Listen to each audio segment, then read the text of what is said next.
Hola amigos de Semillas de Esperanza, muy buenos días y ya estamos, hoy es día 2 de mayo y estamos terminando la segunda sección de nuestro manual Discerniendo el Problema del Hombre.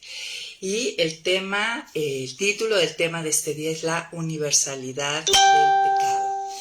Y pues, ¿qué les parece si oramos para empezar y pues ponemos este tiempo en manos de Dios?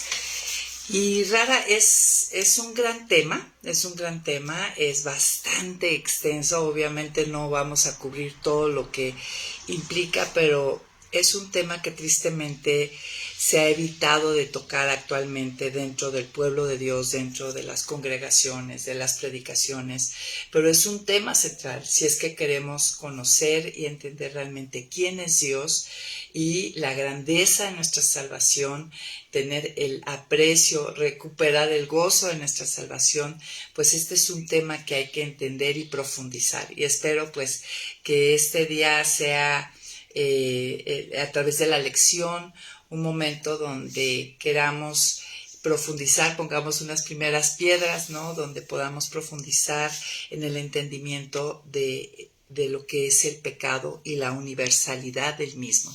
Y bueno, Señor, te damos gracias. Gracias, Señor, porque estamos una semana más perseverando, abriendo tu palabra, entendiendo cada día y comprendiendo y conociéndote un poco más, Señor, a ti. Gracias porque tenemos esta libertad. Bendice este tiempo. Háblanos tú, Señor, que tu palabra halle cabida en nuestros corazones, abre nuestros oídos, nuestras mentes. Gracias, Señor, porque sabemos que tu palabra no regresa vacía. Y pues solamente pedimos que se cumpla todo por lo cual tú la envías, que ayudes a apagar los ruidos de nuestro corazón y nos ayudes a realmente concentrarnos y estar en este tema. En el nombre de Jesús, amén. Pues bueno, cuando el título es la universalidad del pecado, lo primero que tendríamos que entender, o tú que entiendes por el concepto o el término de universalidad. Y bueno, pues me di a la tarea de investigar y pues viene de la palabra universal. Y universal significa que comprende o es común a todos sin excepción alguna. Entonces, cuando hablamos de universalidad, tiene que ver con lo universal, y universal significa que comprende o es común a todos sin excepción alguna.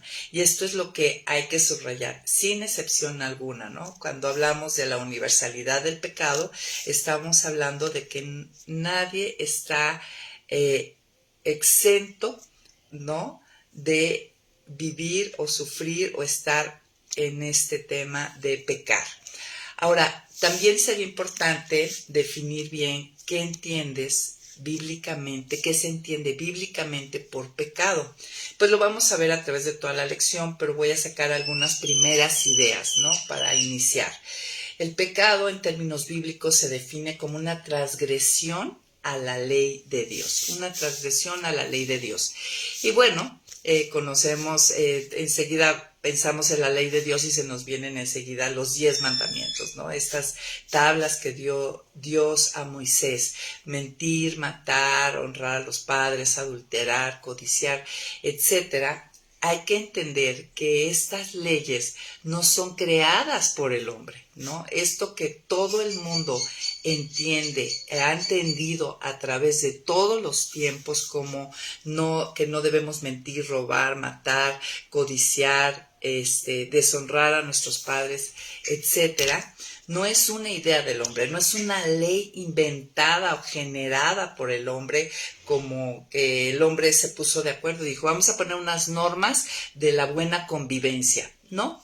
Esto que ha estado en el corazón del hombre y que después fue revelado claramente a través de se nos fue revelado a Moisés y después a través de todos los autores, y tenemos hoy actualmente la Escritura y la Biblia. No es una idea del hombre, es una ley creada por Dios, transmitida al hombre a las tablas de su corazón en un primer plano y después revelada a través de la Escritura. Entonces, el pecado es una transgresión no de la ley del hombre, no de las leyes que ha puesto el hombre, sino de la ley que ha puesto Dios. Entonces, eso es lo primero en cuanto al pecado. El pecado también es un alejamiento entonces de su voluntad y una falta de alineación con su carácter y propósito, ¿no? El pecado, la idea es que el hombre, no la idea, la Escritura nos revela que Dios nos hizo a su imagen y semejanza y con la idea de reflejarlo a Él, de ser como Él. Entonces, el pecado nos desalinea, ¿no? Ya sabemos que con la caída sufrimos un torcimiento, ya hay una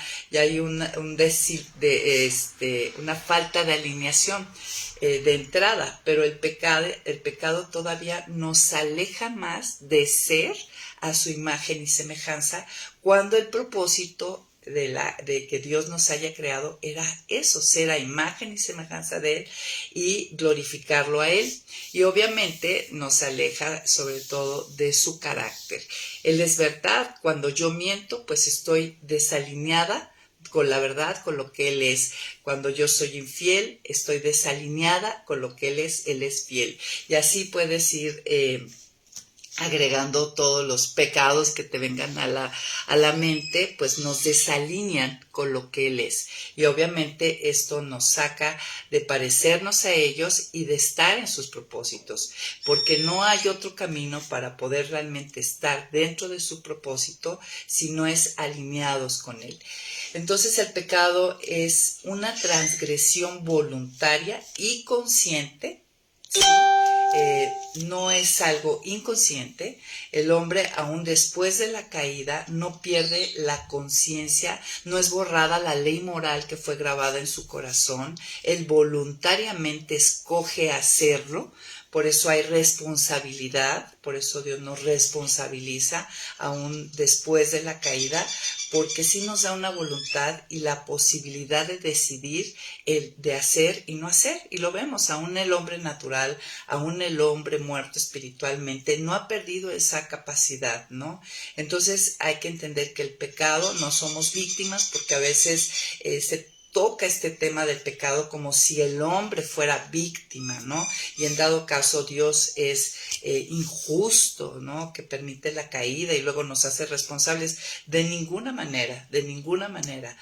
Nosotros podemos observar que aún el hombre muerto espiritualmente tiene la capacidad de decir sí o no, por ejemplo, a robar, ¿no? Tiene esa voluntad.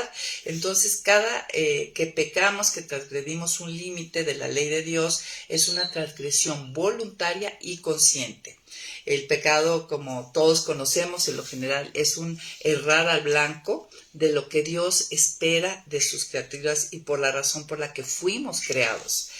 Ahora, la pregunta obviamente que se pone sobre la mesa es si realmente el pecado es universal, ¿no?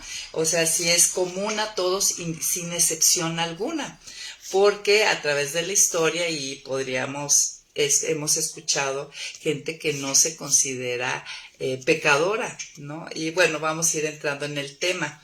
Miren, la Escritura, como les comentaba, nos dice ahí en Romanos 2:15, si vas a estar tomándote un cafecito conmigo y tienes por ahí una libreta, tu Biblia, vamos a Romanos 2, es más, desde el 14 al 15, nos dice que, entre otros textos, no solamente que Dios puso en las tablas del corazón del hombre su ley. Y vamos a leer, dice, porque cuando los paganos, es decir, los gentiles, los que no pertenecían al pueblo judío, que no tienen ley, o sea, para ellos Dios no les había entregado sus mandamientos, la ley fue entregada a Moisés y a través de los profetas al pueblo judío, dice entonces, porque cuando los paganos que no tienen ley hacen por naturaleza lo que la ley demanda, ¿sí? O sea, aunque ellos no se les fue entregada la ley, revelada la ley, ellos hacen por naturaleza lo que la ley demanda, son ley para sí mismos, aunque no tengan ley. Y de esa manera demuestran que llevan la ley escrita en su corazón, ¿no? Cuando aún, aquí lo que se está refiriendo aún cuando no eran judíos, ellos cumplían con las leyes que Dios ponía, como les decía, las cosas básicas, no mentir, no robar, no matar, no adulterar, en fin, pues demuestran que hay una ley escrita en su corazón, porque la cumplen, ¿no? O sienten que la incumplen aún sin tener, digamos, la Biblia en aquel tiempo, ¿no? Las escrituras que tenían en aquel tiempo.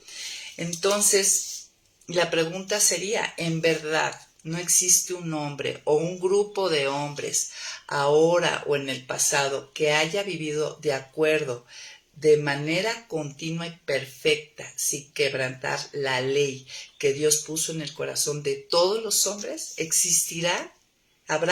¿Existirá actualmente? ¿Habrá existido alguien que nunca haya deshonrado a sus padres? ¿Alguien que nunca haya mentido? ¿Alguien que nunca haya quebrantado esta ley moral que Dios puso?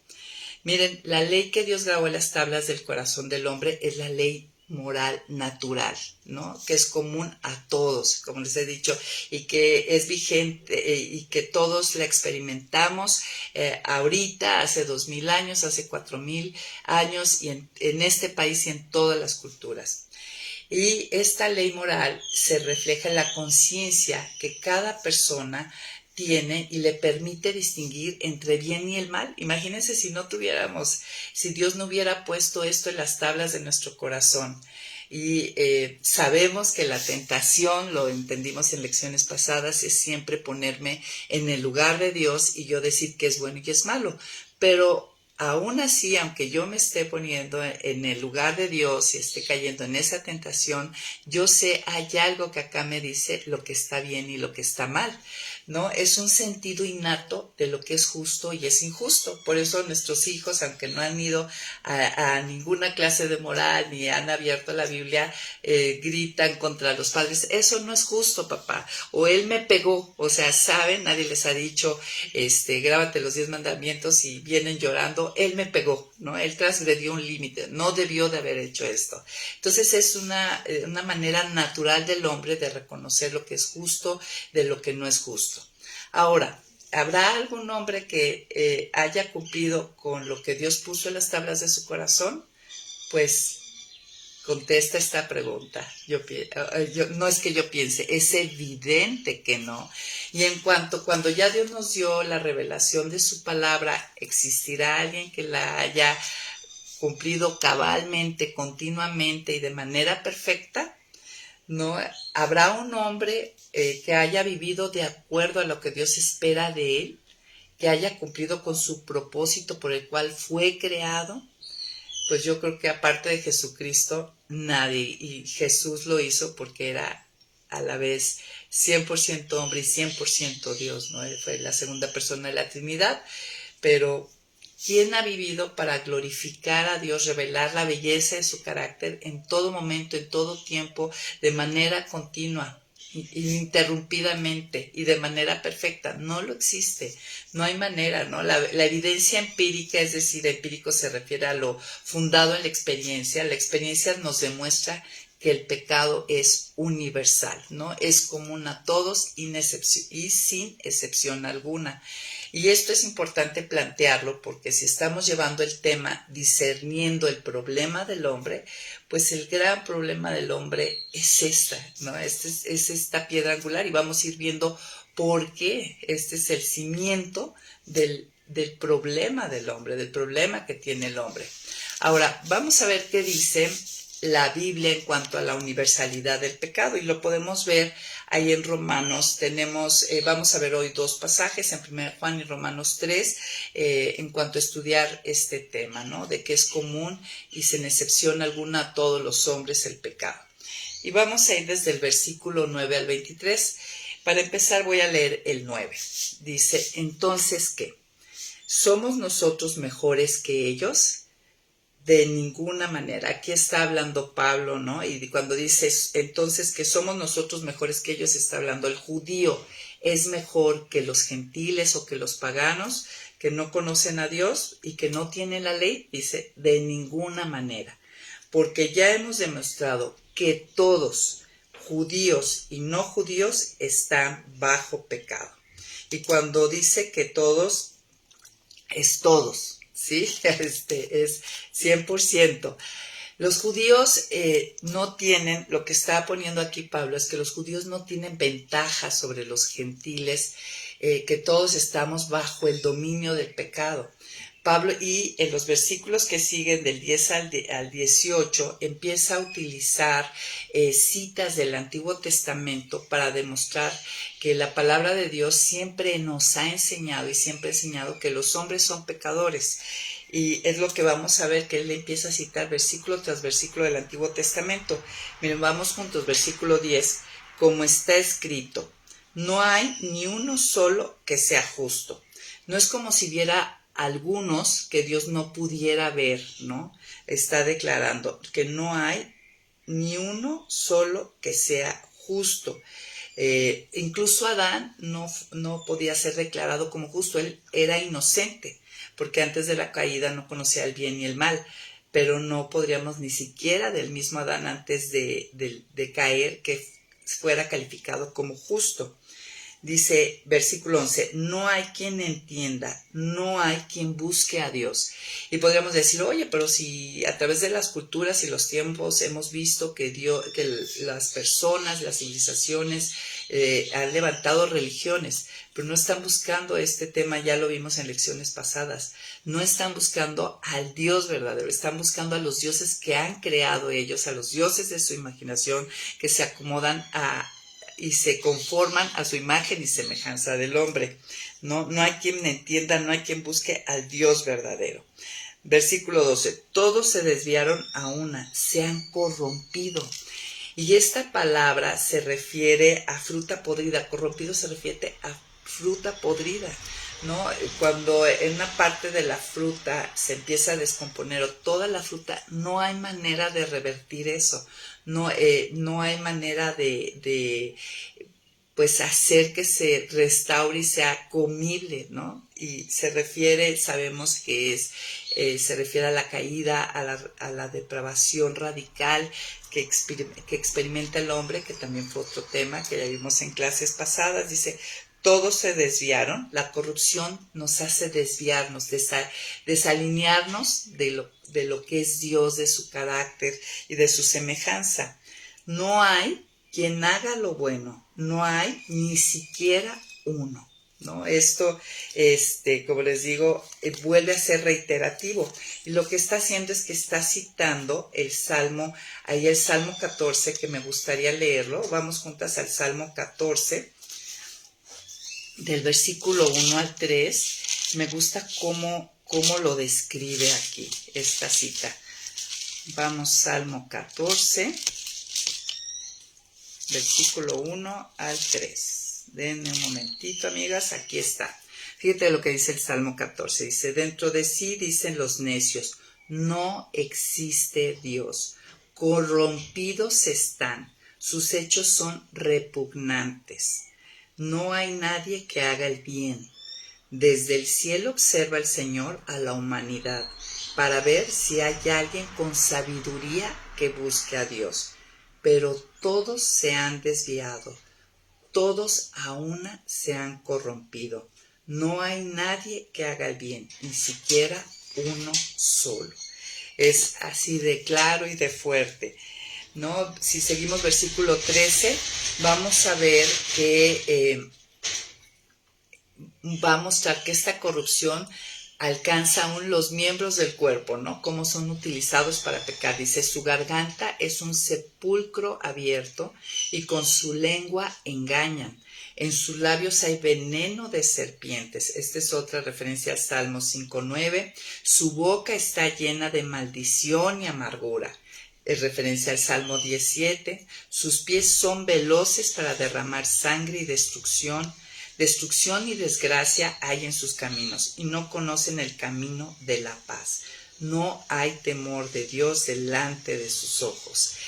Y así está Pablo poniendo el caso y demostrando que la universalidad del pecado, ¿no? Reiterando una y otra vez que no hay ni uno solo, que todos. Esta es una radiografía del hombre, es una realidad y un mal común a todos los hombres. No ha habido hombre exento de pecado en ningún tiempo, en ninguna cultura, lugar o circunstancia. Ahora, aquí se refiere Pablo que estamos bajo pecado. Y cuando dice a qué se refiere estar bajo pecado, pues habla de nuestra esclavitud al pecado. Los pecadores están bajo el dominio del pecado y no se pueden liberar, aunque el hombre ha tratado de hacerlo, ¿no? Y ya hemos hablado también de esto, ¿no? Hay una oferta muy grande actualmente que te dice filosofías, métodos que te dicen que te vas a hacer libre del pecado, pero realmente solamente en Cristo, ¿no? Nuestra fe en Cristo, la obra redentora, la adopción como hijas de Dios a través de la obra de Cristo es que hay verdadera libertad. Y la pregunta sería, una buena pregunta, entre paréntesis, sería, ¿tú qué has hecho para liberarte del pecado?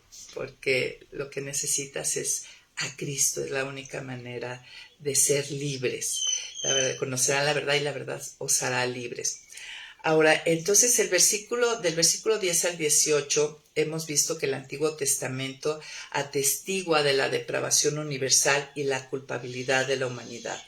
¿No? Pablo es inspirado por el Espíritu Santo y mira la condición humana de arriba abajo y quiere que comprendamos que nuestra completa inhabilidad de salvarnos a nosotros mismos, ¿no? Algo corrompido, una fruta podrida, no hay manera que pueda restaurarse, regenerarse a sí misma, ¿no? La caída, a través de este pasaje vemos que la caída toca cada parte del hombre.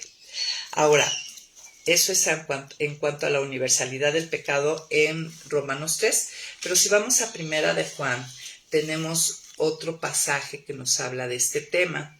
Ahí en 1 Juan, versículo 8, 10 voy a leer, dice, si decimos que no tenemos pecado, nos engañamos a nosotros mismos y la verdad no está en nosotros. Si confesamos nuestros pecados, Él es fiel y justo para perdonar nuestros pecados y limpiarnos de toda maldad. Si decimos que no hemos pecado, lo hacemos a Él mentiroso y su palabra no está en nosotros. Bueno, esto es un pasaje muy conocido y que aparte nos encanta, pero que la verdad pocas veces practicamos. Creo que es un problema muy grande que tenemos los hijos de Dios, ¿no? El no practicar la confesión continuamente, diariamente. Realmente no creo que haya día donde no haya algo que confesar. Y de alguna manera, si no estamos practicando esto, es que estamos ciegos y no viendo que estamos cometiendo pecado, ¿no? Si decimos que no tenemos pecado, nos engañamos a nosotros mismos, porque si fuéramos conscientes de esto nos llevaría a confesar.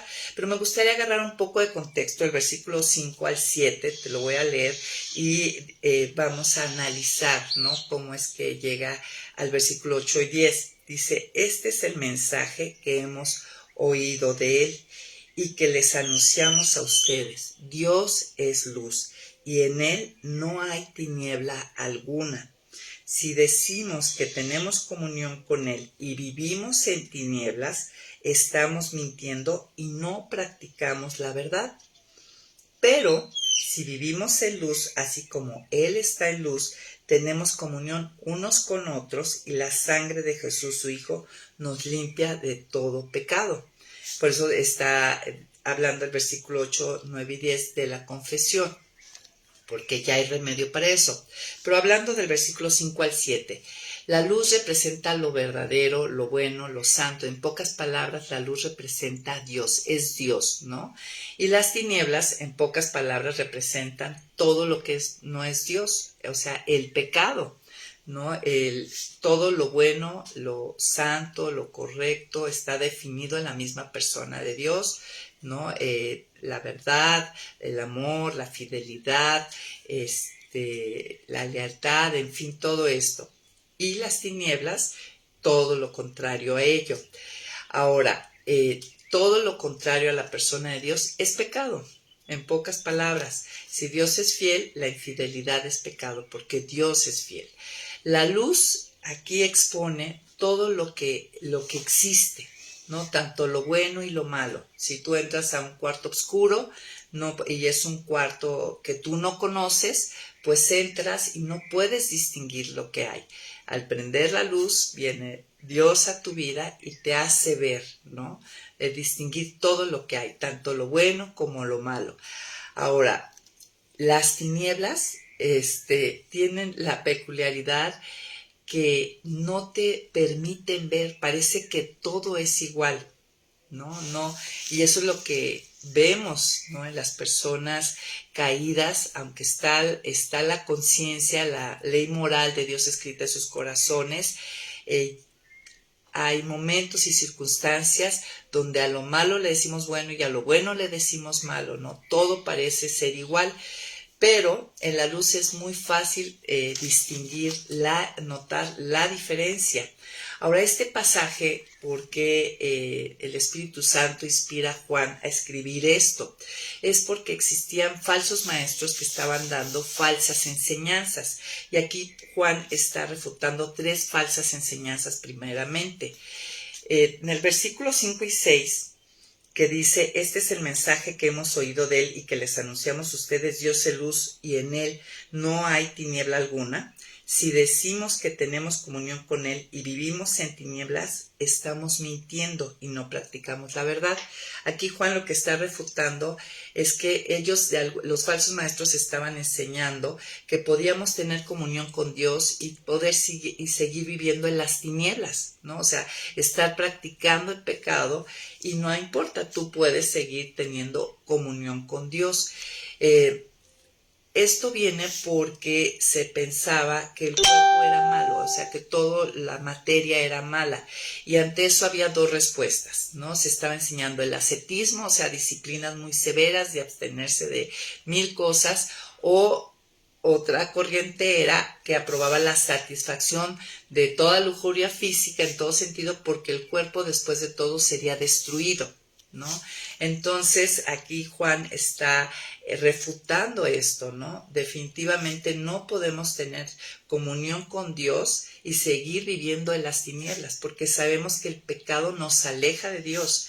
Definitivamente el hombre muerto espiritualmente está completamente alejado, pero aún como hijos de Dios sabemos y hemos experimentado, por supuesto, que el pecado nos aleja, ¿no? Nos es difícil abrir la escritura cuando estamos practicando, viviendo. Habla no de que a veces cae, todos caemos en un momento dado, sino de estar practicando, estar viviendo, estar en un estado continuo.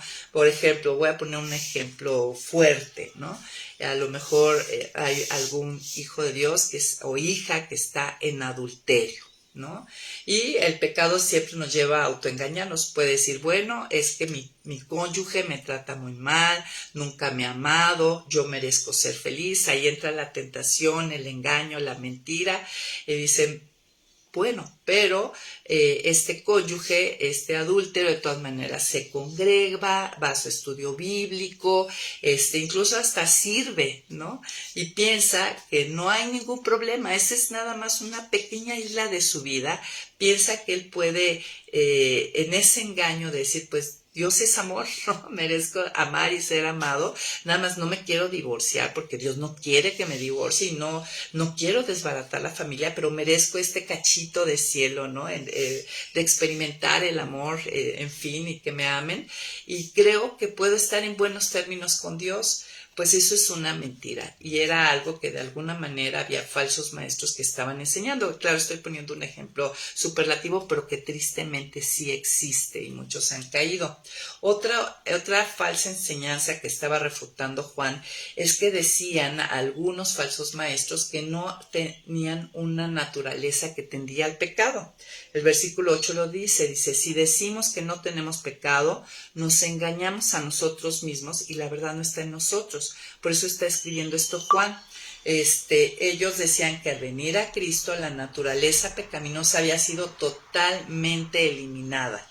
Y bueno, eso es un gran problema. Definitivamente en Cristo somos regenerados, viene el Espíritu Santo, tenemos el poder, ahora sí la libertad para vencer el pecado, pero que nos esclaviza. O sea, sobre todo recuerden que estar bajo pecado es ese pecado que nos esclaviza. Pero si pensamos que es totalmente eliminado, en primera, hay dos problemas.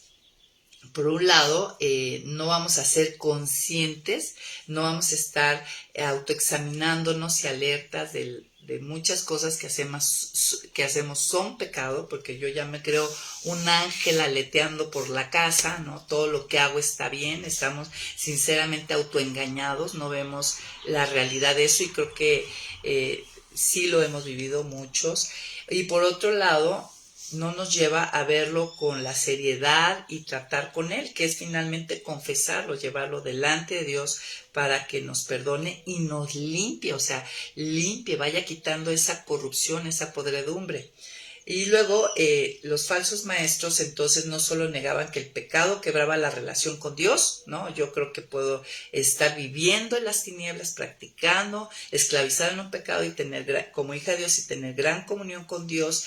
Y por otro lado, no solamente decían que no tenían una naturaleza pecaminosa, pecadora, caída, sino que también enseñaban que sin importar lo que hicieran, ellos no cometían pecado. Versículo 10, si decimos que no hemos pecado, lo hacemos ser mentiroso y la palabra no está en nosotros. Esto es una mentira que pasa por alto, una verdad fundamental que demuestra la palabra y la experiencia, ¿no?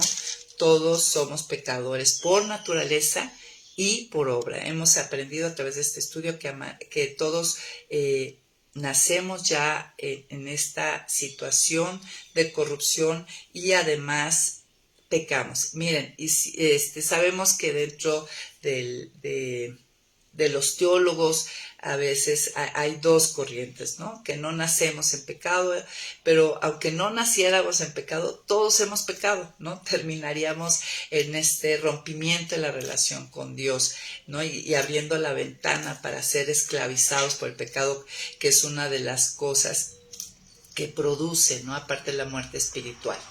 Ahora, al poner nuestra fe en Jesús como Salvador y convertirnos ahora sí de las tinieblas, donde no distinguimos nuestra mano derecha de la izquierda, el bien del mal con claridad, y nos trasladadas a la luz, ¿no? De las tinieblas donde pues practicar el pecado no estamos esclavizados, no podemos ver la gravedad de él a la luz, pues sí, son perdonados todos nuestros pecados pasados y futuros, más aún los seguidores de Cristo pecamos y debemos de confesar. Esta confesión no es para ganar la aceptación de Dios, sino para quitar esa barrera de la comunión con el que ahora es nuestro Padre. Versículo 7 lo dice, ¿no? Pero si vivimos en la luz, así como Él está en la luz, tenemos comunión unos con otros. O sea, la comunión, la verdadera relación viene de estar en la luz, ¿no? De no estar en pecado. Y la sangre de su Hijo nos limpia de todo pecado. Para eso es la confesión, para poder seguir en esa comunión, en esa relación. No debemos temer el revelar nuestros pecados a Dios, ¿no? Él ya los conoce. Él no nos va a apartar. Al contrario, apartará el pecado de nosotros, ¿no? Y nos atraerá hacia Él. La confesión tiene ese propósito de librarnos, ¿no? De mala conciencia, de limpiarnos de nuestra maldad, llevarnos a santificación. La confesión nos lleva a disfrutar, a poder disfrutar de esa posibilidad de relacionarnos con Él. Así que amigos, amigas, animémonos a confesar continuamente. ¿Tú qué tan continuamente confiesas? ¿No? ¿Has caído un poco sin darte cuenta en el entendimiento de que tu comunión sigue a pesar de, o de que tú no pecas, ¿no? O sea, porque si no estamos confesando es que como que no estamos siendo conscientes, ¿no? De que hay algo que nos separa de Él. La verdadera confesión, aquí me gustaría decir algo que me encantó al estudiar el tema, implica la decisión de no seguir pecando, ¿no? Y no lo hacemos genuinamente si planeamos cometerlo de nuevo, una y otra vez, y muchas veces estamos confesando únicamente como para calmar la conciencia, pero realmente no hay un plan, no hay una decisión, no hay un deseo de abandonarlo definitivamente. Y creo que muchos nos encontramos a veces en este círculo vicioso, ¿no? Estamos buscando un perdón temporal, un alivio del alma, pero no hay una decisión, no es una confesión genuina, sino hay un plan real de un abandono completo a esto. Entonces, oremos por esa fortaleza ante la tentación y oremos para que Dios dé esa convicción de un abandono total al pecado. Y bueno, en cuanto a estos dos pasajes, aquí cerramos, pero ahora quisiera entrar a un segundo plano que toca el manual, que es en cuanto a cuál es nuestra percepción del pecado, ¿no? Y la gravedad de este mismo. Y la pregunta que yo haría, que pongo ahorita sobre la mesa, es: ¿tú cómo ves el pecado? ¿Tú cómo percibes el pecado? Porque nuestra cultura lo ha hecho parte lo ha normalizado, lo ha suavizado, y definitivamente esto no estamos exentas, ¿no? Aún los hijos de Dios, de la percepción que tiene el mundo. El mundo lo ha suavizado, ¿no? Lo ha, incluso actualmente, pues con esta nueva ideología de que cada quien, que no hay una verdad absoluta, sino que cada quien tiene su propia verdad, pues definitivamente están borrando la línea, ¿no? De que hay transgresión, ¿no? De la ley, transgresión de los límites, que hay errar al blanco, o sea, todo lo que marca el pecado. Y bueno, eso sería una buena pregunta a reflexión.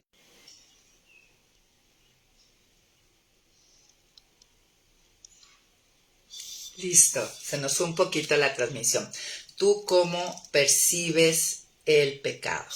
¿Y el tuyo, el personal? ¿Lo ves como algo ligero, sin gran peso, como algo que no causa mayor problema?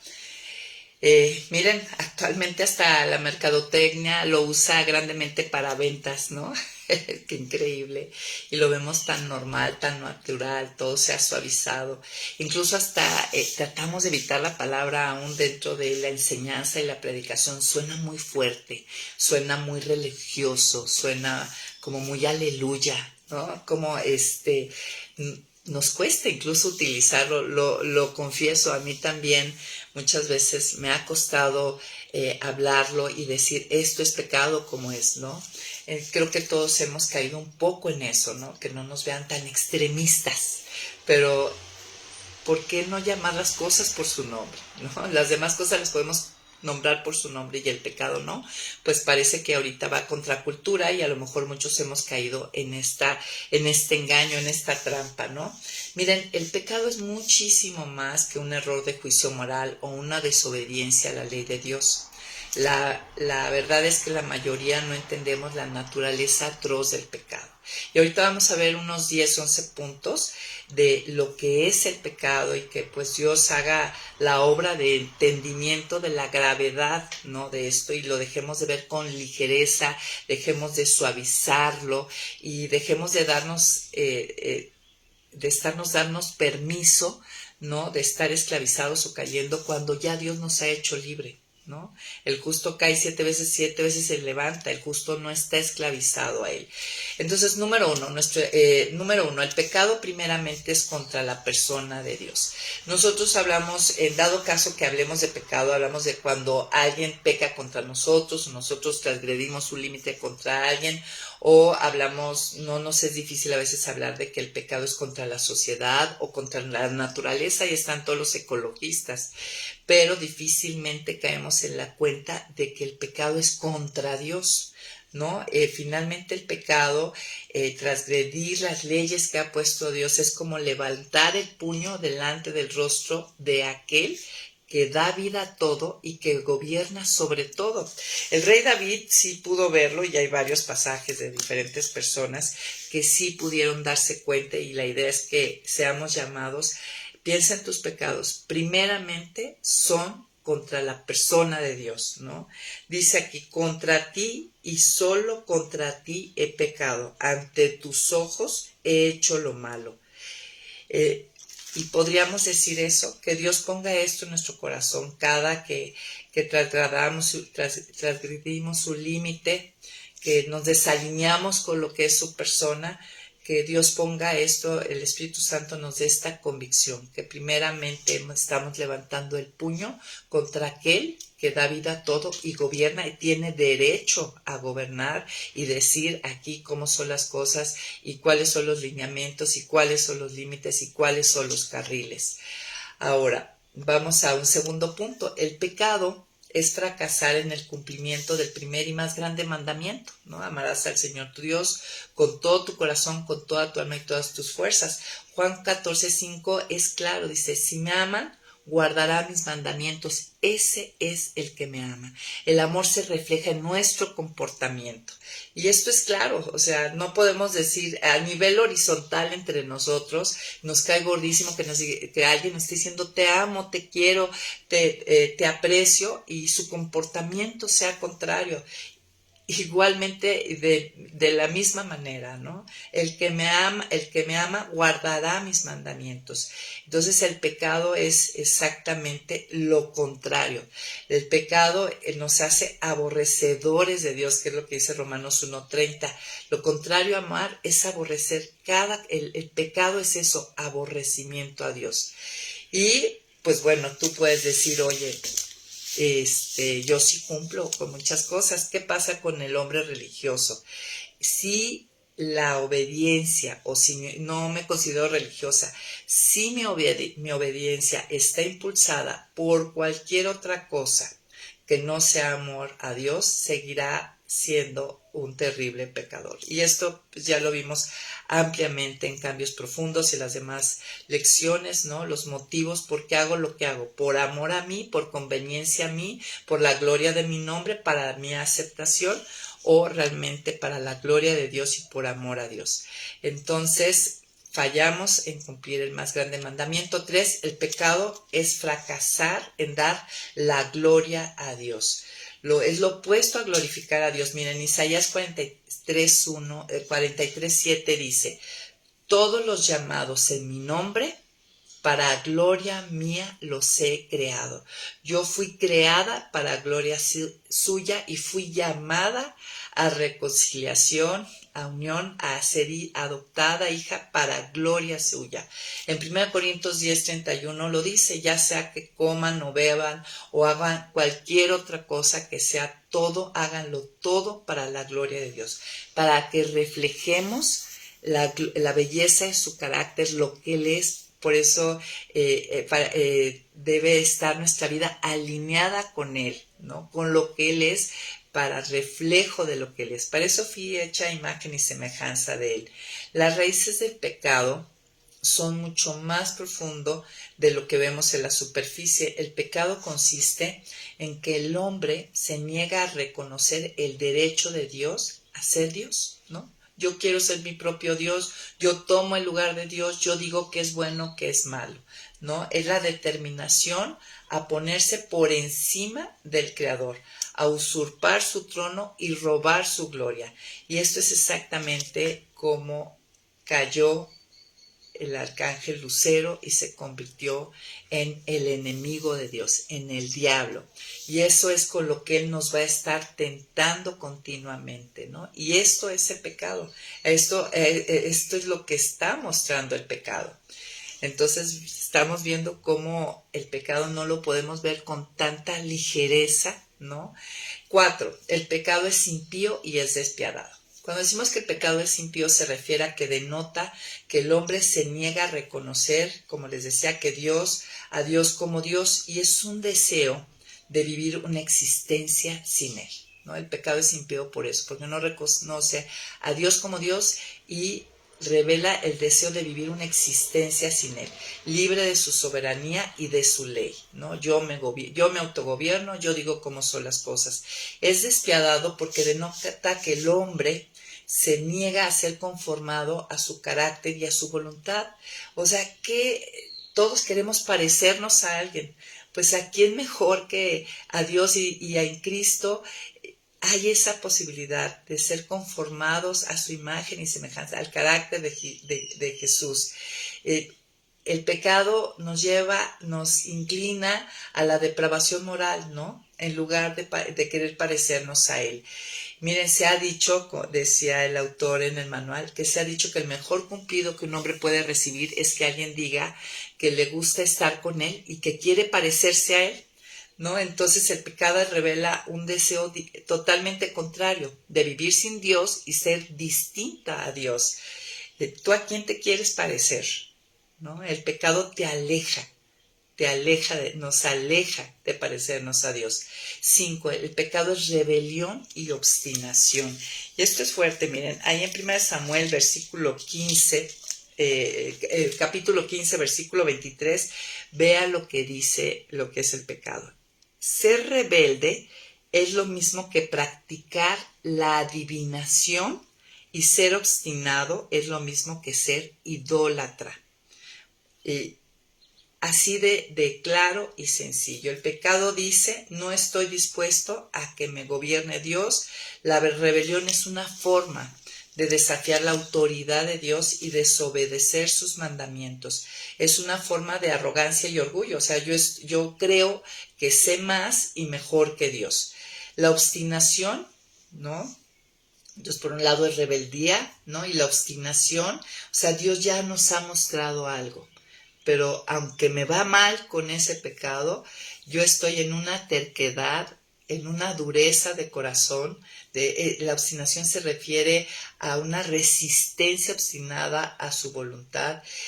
Y finalmente es resultado a veces de un corazón duro o cerrado a la verdad.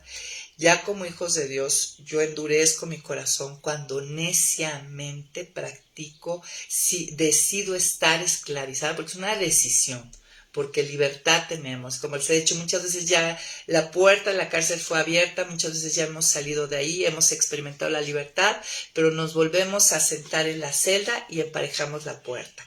Es una obstinación, es un engaño del enemigo, es una tontería que viene a robar, destruir la vida abundante que Dios nos da. Pero entonces el pecado es rebelión y obstinación, y como dice aquí, es igual a la práctica de la adivinación. Es como si como hijos de Dios estuviéramos yéndonos a que nos echara las cartas, a consultar a divinas, y tú dices, no, yo de ninguna manera hago eso. Pero cuando estamos en pecado, que ya Dios nos ha mostrado, estamos de rebeldes, y obstinado es lo mismo que ser idólatra, ¿sí? O sea, estar adorando a otros dioses.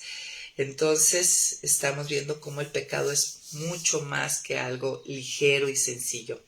El pecado es infracción de la ley, ¿no? En Primera de Juan, capítulo 3, versículo 4, dice, todo aquel que comete pecado quebranta también la ley, pues el pecado es quebrantamiento de la ley. Es infringir la ley, es vivir sin ley, o como si Dios jamás hubiera revelado su voluntad a la humanidad. Es demostrar desprecio, finalmente. Infringir la ley es mostrar desprecio por Dios y su ley. No es desafiar abiertamente el gobierno y la ley de Dios. Número 7, el pecado es traición o deslealtad, ¿no? A aquel que nos creó y amorosamente sostiene nuestras vidas. Es una deslealtad, se refiere a esa violación de la lealtad o la fidelidad, ¿no? A quien nos ha dado vida y nos mantiene con vida, y toda buena dádiva y don perfecto procede de él. Y nosotros le debemos a Dios una fidelidad y una lealtad. El pecado es abandonar a Dios, ¿no? Y generalmente ir a abrazar otros ídolos, tenemos otros dioses. Recuerden que la idolatría siempre nos lleva a pecar, es alejarnos de Dios. Número 8, el pecado es abominación para Dios, así lo dice en su palabra en cantidad de versículos, dice que es abominación, ¿no? Lo abominable es algo repugnante, reprobable, despreciable, y claro, todo el dolor de este mundo está relacionado con pecado, amigas. Lo justo nunca lleva a dolor, ¿no? O un dolor no vivible, ¿no? A veces podemos sufrir por hacer las cosas bien, pero hay un gozo atrás de ello que nos sostiene, de saber que estamos haciendo las cosas bien, y finalmente la bendición de Dios viene junto con la prueba, nos dará la salida, ¿no?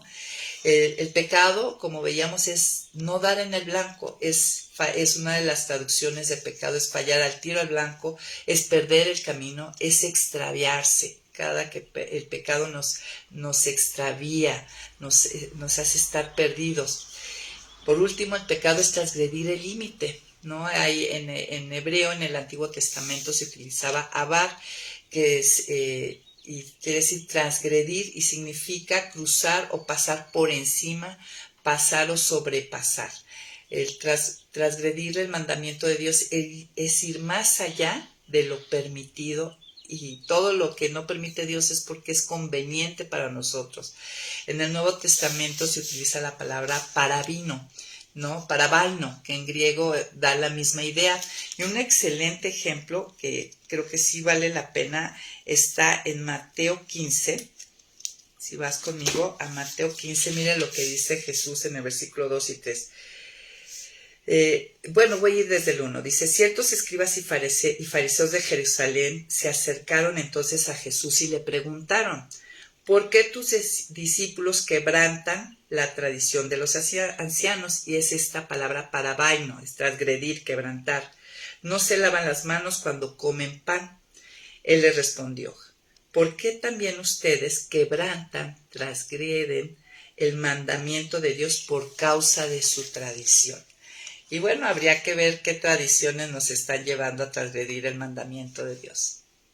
Y bueno, para cerrar este día, el tema de la universalidad del pecado es el aspecto más importante y grave en cuanto al pecado, es que el pecado nos lleva a alienarnos, ¿no? En vez de alinearnos, a alienación, es decir, distanciamiento, separación con Dios. Por eso es necesaria la reconciliación. De ahí la revelación.